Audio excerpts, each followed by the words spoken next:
Doc Edgerton inspired us with awe and curiosity with this photo of a bullet piercing through an apple, an exposure just a millionth of a second.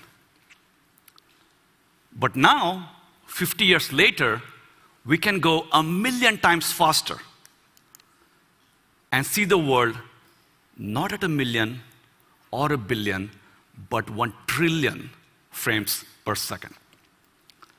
I present you a new type of photography, femtophotography, a new imaging technique so fast that you can create slow motion videos of light in motion.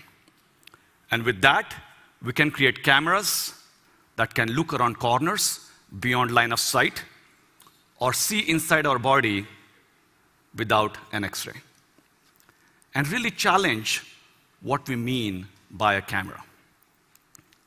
Now, if I take a laser pointer and turn it on and off in 1 trillionth of a second, which is several femtoseconds, I'll create a packet of photons barely a millimeter wide. And that packet of photons, that bullet, will travel at a speed of light, and again, a million times faster than an ordinary bullet. Now, if you take that bullet and take this packet of photons and fire into this bottle, how will those photons shatter into this bottle? How does light look in slow motion?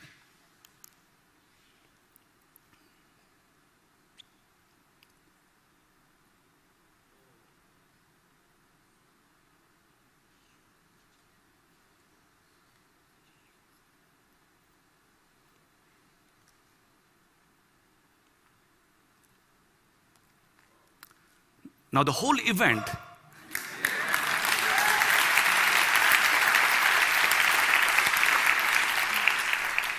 now remember, the whole event is effectively taking place in less than a nanosecond. That's how much time it takes for light to travel. But I'm slowing down in this video by a factor of 10 billion so you can see the light in motion. But Coca-Cola did not sponsor this research. Now, there's a lot going on in this movie, so let me break this down and show you what's going on. So the pulse enters the bottle, our bullet, with a packet of photons. They start traveling through, and they start scattering inside. Some of the light leaks, goes on the table, and you start seeing these ripples of waves. Many of the photons eventually reach the cap, and then they explode in various directions. As you can see, there is a bubble of air, and it's bouncing around inside. Meanwhile, the ripples are traveling on the table. And because of the reflections at the top, you'll see at the back of the bottle, after several frames, the reflections are focused.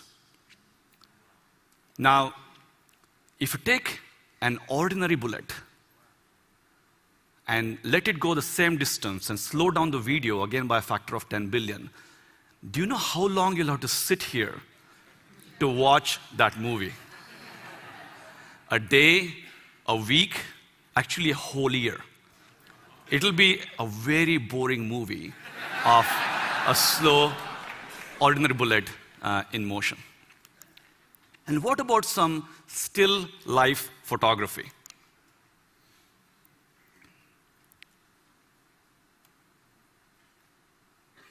You can watch the ripples again washing over the table, the tomato, and the wall in the back. It's like throwing a stone in a pond of water.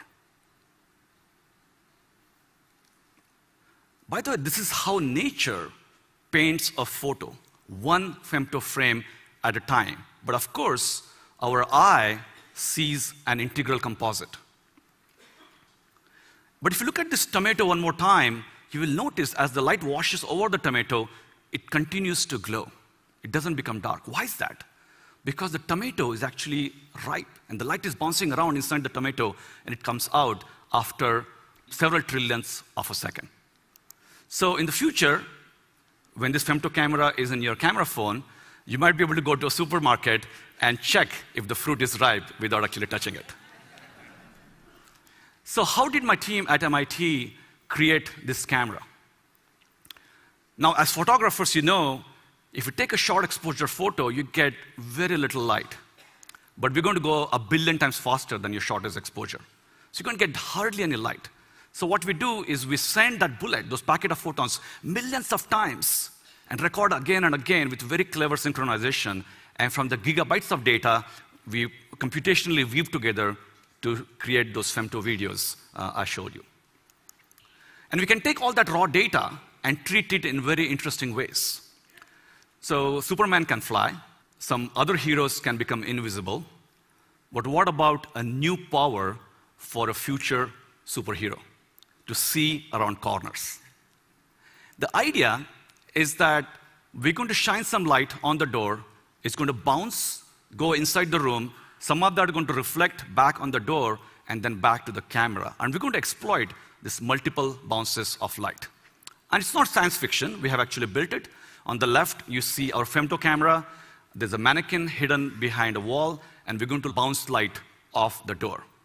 So after our paper was published in Nature Communication, it was highlighted by nature.com, and they created this animation.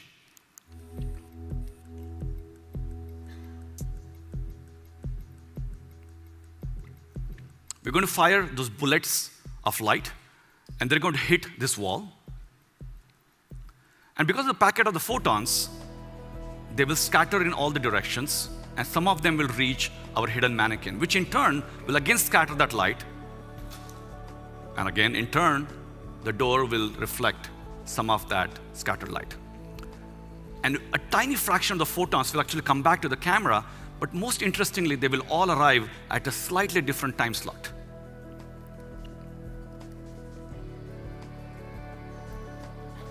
And because we have a camera that can run so fast, our femto camera, it has some unique abilities. It has very good time resolution, and it can look at the world at the speed of light. And this way we know the distances, of course, to the door, but also to the hidden objects, but we don't know which point corresponds to which distance.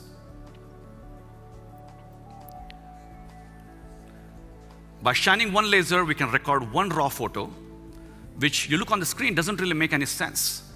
But then we're going to take a lot of such pictures, dozens of such pictures, put them together, and try to analyze the multiple bounces of light. And from that, can we see the hidden object?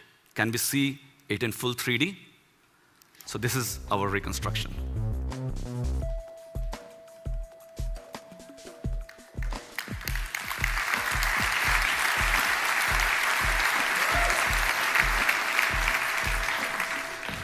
Now we have some ways to go before we take this outside the lab on the road, but in the future, we could create cars that avoid collision with what's around the bend. Or we can look for survivors in hazardous conditions by looking at light reflected through open windows. Or we can build endoscopes that can see deep inside the body around occluders, and also for cardioscopes. But of course, because of tissue and blood, this is quite challenging. So this is really a call for scientists to start thinking about femtophotography as really a new imaging modality to solve next generation of health imaging problems. Now, like Doc Edgerton, a scientist himself, science became art, an art of ultra-fast photography. And I realized that all the gigabytes of data that we're collecting every time is not just for scientific imaging, but we can also do a new form of computational photography with time-lapse and color coding. And when you look at those ripples, remember, the time between each of those ripples is only a few trillionth of a second. But there's also something funny going on here. When you look at the ripples under the cap, the ripples are moving away from us. The ripple should be moving towards us. What's going on here? It turns out, because we're recording nearly at the speed of light, we have strange effects. And Einstein would have loved to see this picture. The order at which events take place in the world appear in the camera with sometimes reversed order. So by applying the corresponding space and time warp, we can correct for this distortion. So whether it's for photography around corners, or creating next generation of health imaging, or creating new visualizations, since our invention, we have open sourced all the data and details on our website. And our hope is that the DIY, the creative, and the research community will show us that we should stop obsessing about the megapixels in cameras and start focusing on the next dimension in imaging. It's about time. Thank you.